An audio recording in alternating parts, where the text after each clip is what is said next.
Students, आज की video में हमने इलेक्ट्रिक फ्लक्स को स्टडी करना है।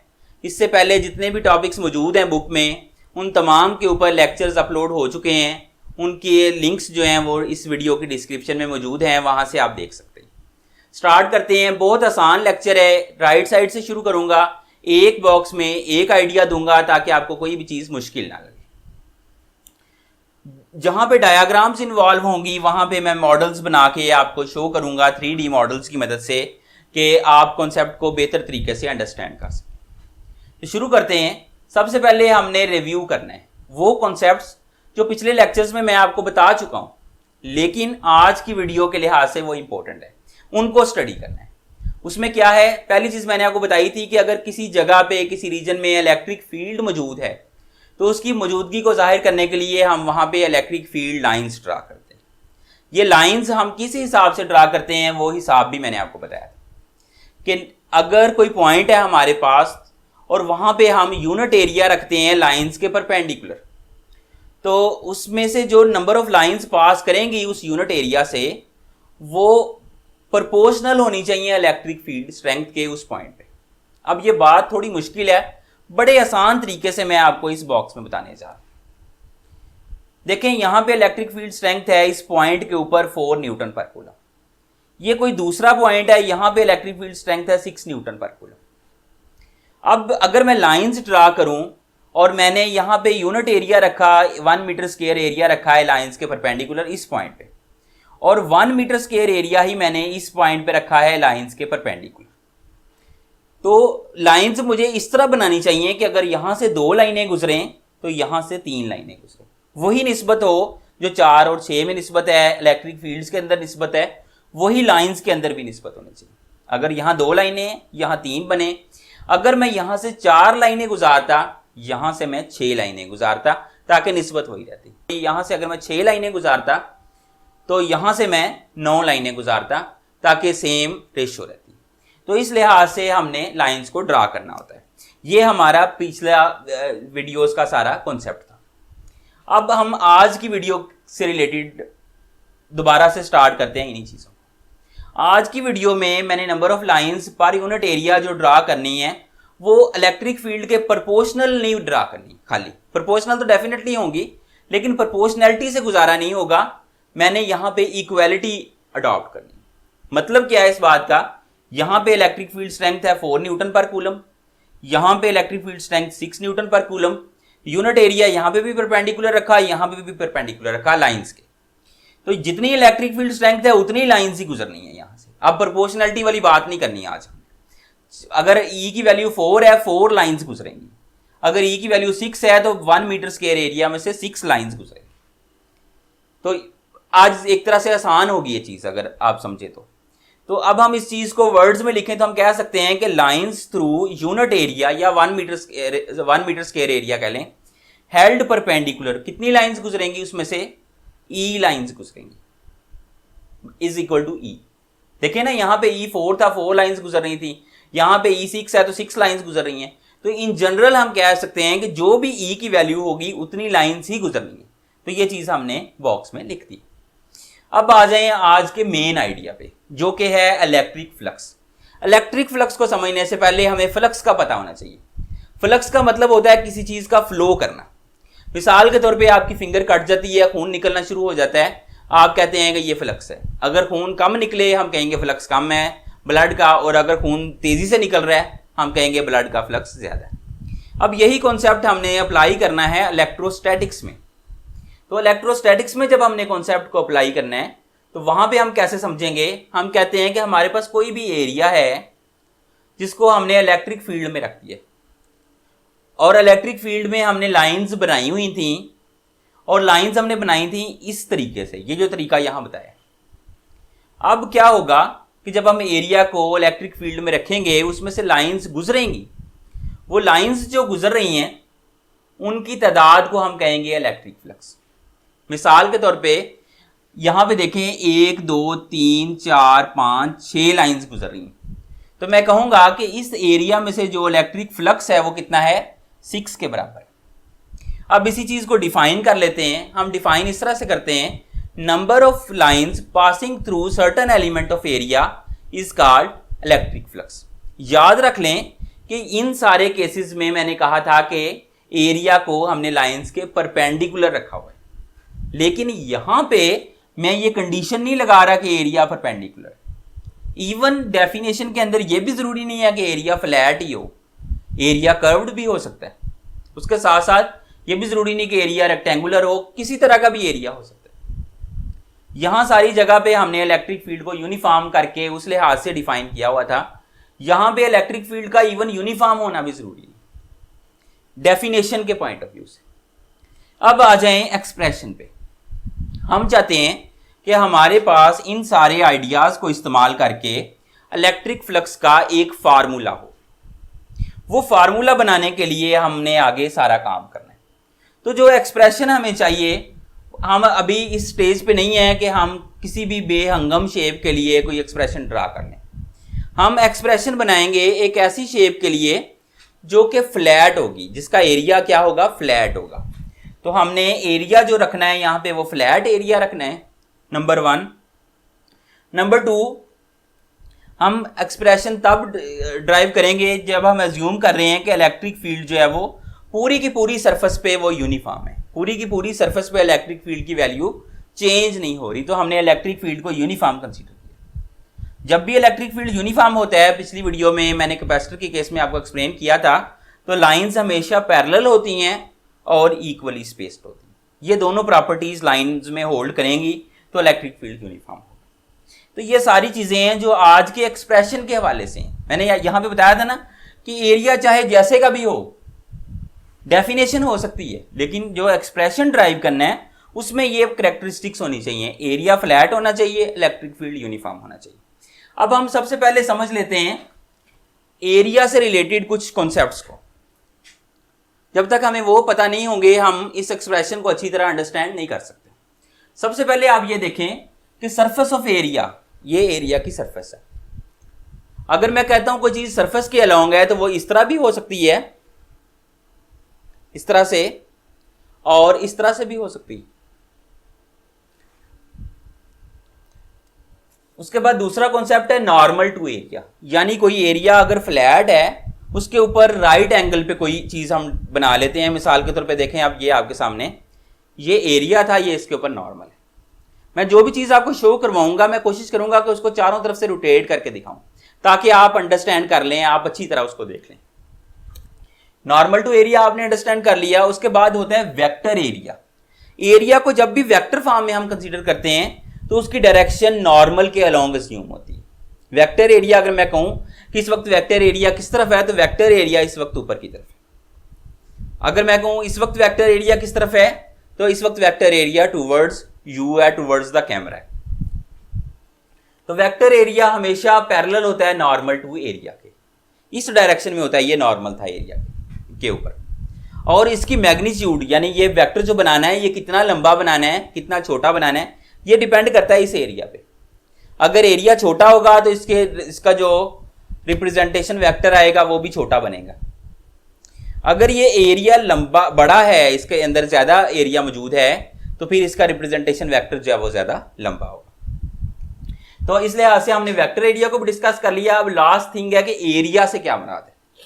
जिस बुक को हम फॉलो कर रहे हैं पंजाब टेक्स्ट बुक में, उसमें देखें तो उसमें एरिया से हमेशा मुराद सरफेस ऑफ एरिया होती है। यानी जब मैं कहूंगा कि कोई चीज एरिया के पैरेलल है, इसका मतलब है वो ऐसे या ऐसे। जब मैं कहूंगा एरिया के परपेंडिकुलर है, इसका मतलब है ऐसे। लेकिन अगर आप किसी और मुल्क में रहते हैं, कोई और बुक्स फॉलो कर रहे हैं, बहुत सारे व्यूज इवन अमेरिका से भी आते हैं, तो जो भी लोग उर्दू जानते हैं किसी भी मुल्क में हैं, वो पाकिस्तानी वीडियो जरूर देखते हैं। तो उनको मैं कहूंगा कि आप देख लें कि आपकी बुक में एरिया से मुराद सरफेस ऑफ एरिया है या वेक्टर एरिया है। तो दोनों सूरतों में आपने उस हिसाब से टॉपिक को आगे लेके चलना है। तो हम लेके चल रहे हैं एरिया से मुराद सरफेस ऑफ एरिया कंसीडर करके।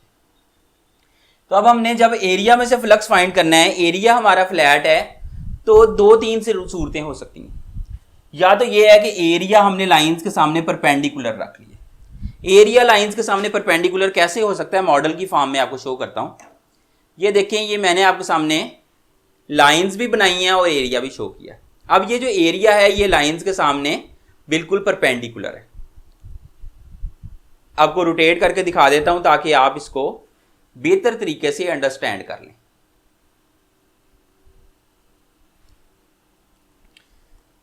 अब यहां पे क्या है, यहां पे अगर हम देखते हैं तो इस एरिया में से मैक्सिमम नंबर ऑफ लाइंस गुजर रही हैं।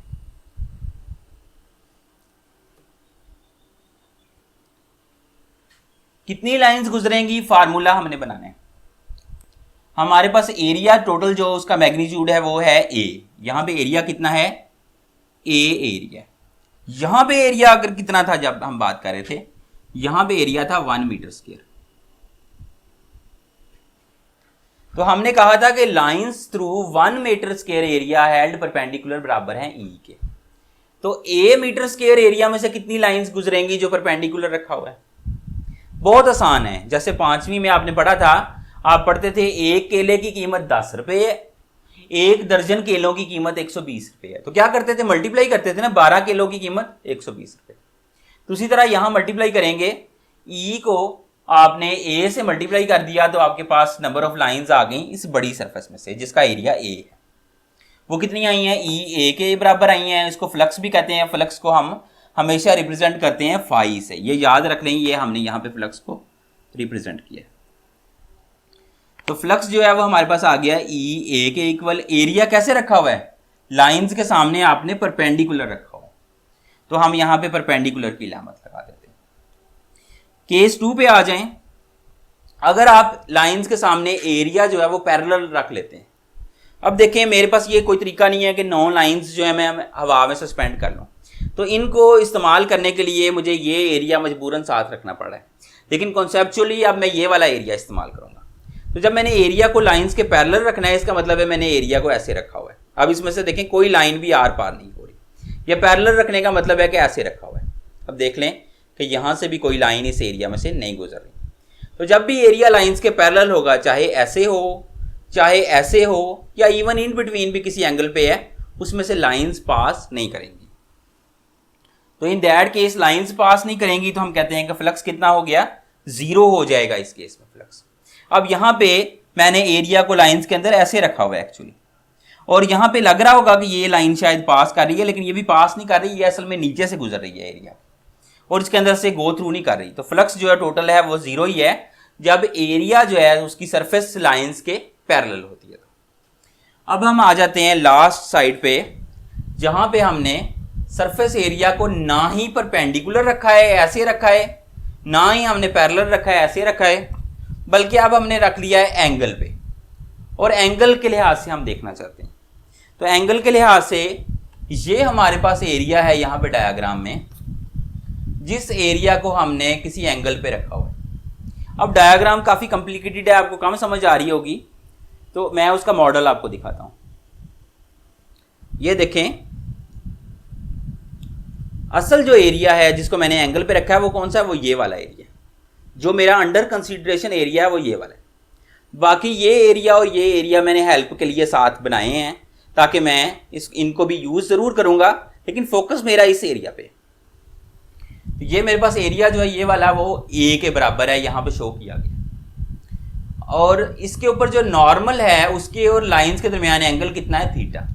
अब ये देखें मैंने यहाँ पे नॉर्मल भी शो किया हुआ है, और इसके और लाइंस के दरमियान, इस लाइन के और इस नॉर्मल के दरमियान एंगल, यहाँ से देखें मेरी आंख के सामने से आपको नजर आ रहा होगा, ये एंगल जो है ये वाला, ये थीटा के इक्वल है।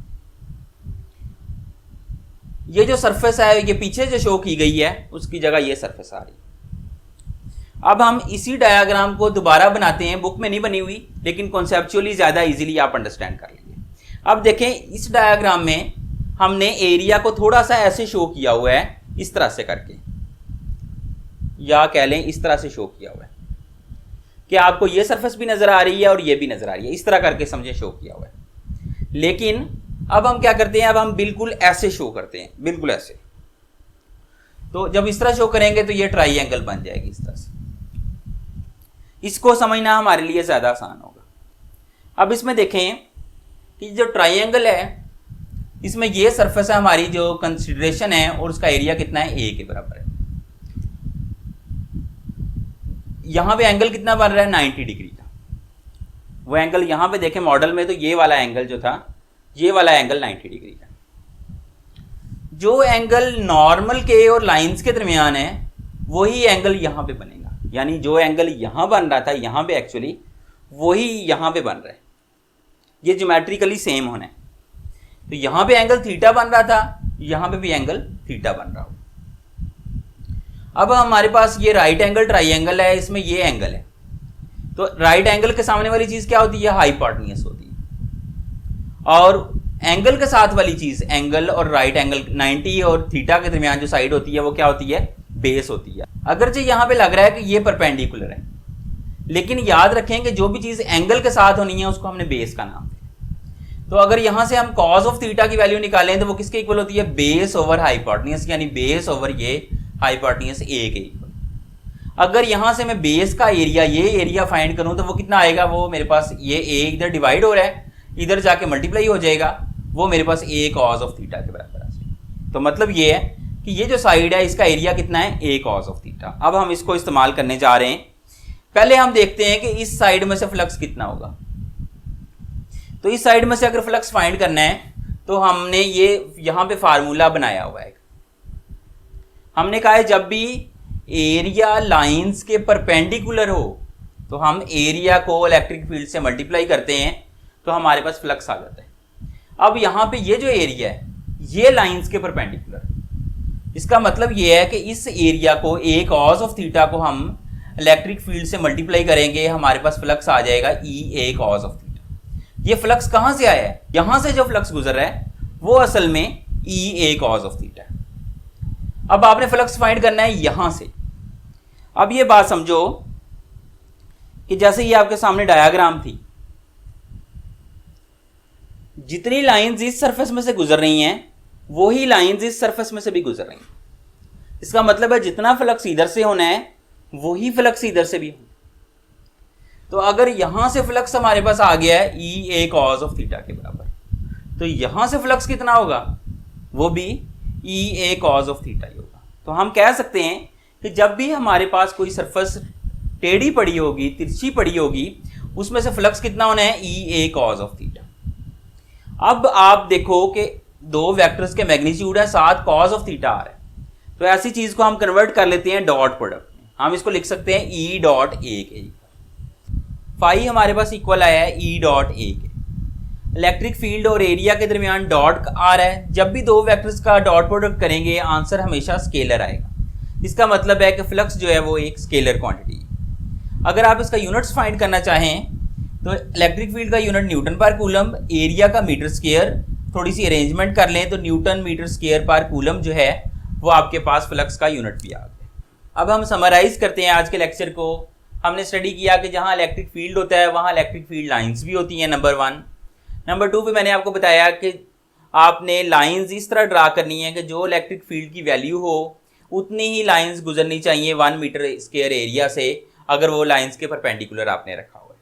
फिर हमने इलेक्ट्रिक फ्लक्स को डिफाइन किया था कि किसी सरफेस में से जितनी लाइंस पास करती हैं वो इलेक्ट्रिक फ्लक्स होता है। फिर हमने एक्सप्रेशन पे आए, हमने कहा कि इसके लिए हमने एक्सप्रेशन फाइंड करना है। ये कंडीशंस थी कि एरिया को हमने फ्लैट कंसीडर किया, इलेक्ट्रिक फील्ड को यूनिफॉर्म कंसीडर किया, और उसके बाद जो है हमने 3 केसेस स्टडी किए। पहले नंबर पे हमने एरिया को लाइंस के सामने परपेंडिकुलर रखा तो मैक्सिमम फ्लक्स गुजरा। फिर हमने एरिया को लाइंस के सामने पैरेलल रखा, मिनिमम फ्लक्स गुजरा है, कोई फ्लक्स नहीं गुजरा, 0 फ्लक्स गुजरा। और लास्ट में हमने एरिया को किसी एंगल पे रखा है, यानी अब हमारे वेक्टर एरिया और लाइंस के दरमियान एंगल जो था वो थीटा बन रहा था। इसको हमने सॉल्व किया तो हमारे पास ये रिजल्ट आ गया कि phi is equal to E A cos of theta या ई डॉट ए। तो ये आज के लेक्चर की समरी थी। उम्मीद करता हूँ कि आज का लेक्चर आपको पसंद आया होगा। शुक्रिया।